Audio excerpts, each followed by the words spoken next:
ಹಸಿರುಗಳ ಮಧ್ಯೆ ರೈತನ ಜೀವನ ಹೇಗಿರುತ್ತೆಂದು ನೋಡೋಣ ಬನ್ನಿ.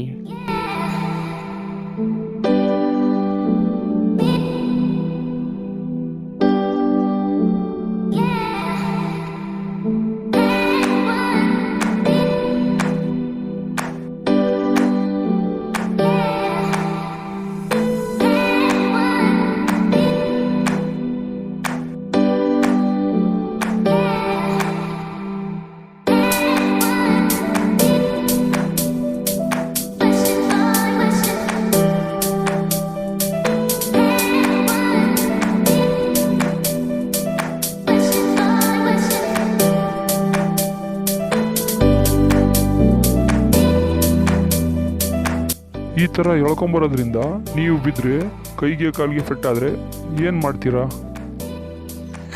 ನೀವು ಮಣ್ಣು ತಿನ್ಬೇಕಾಗುತ್ತೆ, ಮನೇಲಿ ಕೂತ್ಕೊಂಡವ್ರು ಮಣ್ಣು ತಿನ್ಬೇಕಾಗುತ್ತೆ. ಮತ್ತು ನಾವು ಈ ಕೆಲಸ ಮಾಡಿದ್ರೆ ಹೆಂಗಾಗಲೂ ಎದ್ದು ಬಿದ್ದಾಗಲೂ ಮಾಡಬೇಕಾ?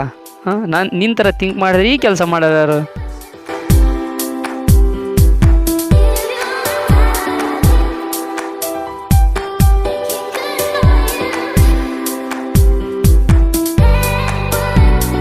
ಆರೋಗ್ಯವೇ ಮಹಾಭಾಗ್ಯ ಅನ್ಕೊ ಮಾಡ್ಬೇಕು ಕೆಲಸ.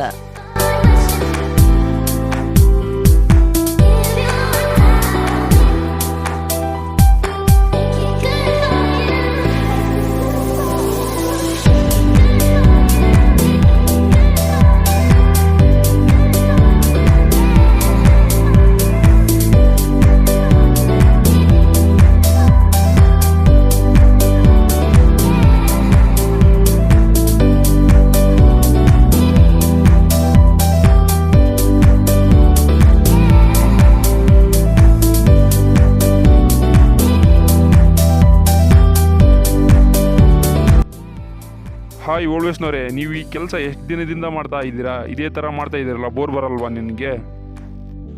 ಎಲ್ಲೇ ಹುಚ್ಚು ಹುಡುಗ ಇದ್ದಂಗದಿ ಇಲ್ಲೇ ನೀನು.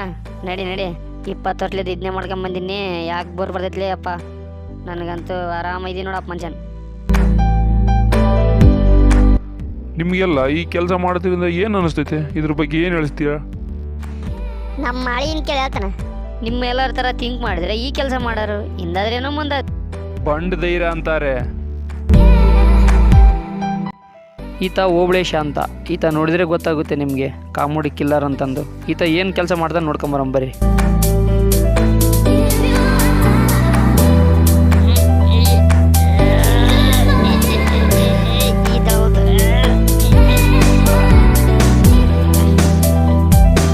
ಮೊನ್ನೆ ಲೋಡ್ ಗಾಡಿ ಎದ್ದಿತ್ತು, ಇವತ್ತಿನ ಖಾಲಿ ಗಾಡಿನೇ ಎದ್ದಳವತ್ತಲ್ಲ.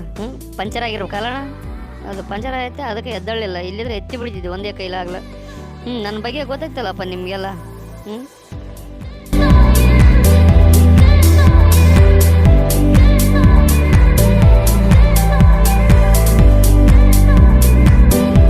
ನೋಡಿದ್ರಲ್ಲ ಫ್ರೆಂಡ್ಸ್, ರೈತರ ಕಷ್ಟ, ಕಾಮಿಡಿ, ಇಷ್ಟ ಎಲ್ಲ ಯಾವ ಥರ ಅಂತಂದು. ಇದೇ ಥರ ಮುಂದೆ ಅವ್ರ ಜೀವನನೂ ಸಾಕ್ತಾನೇ ಇರುತ್ತೆ. ಅವ್ರಿಗೆ ಯಾವುದೂ ಪರ್ಮನೆಂಟ್ ಗೌರ್ಮೆಂಟ್ ಜಾಬ್ ಇರೋದಿಲ್ಲ.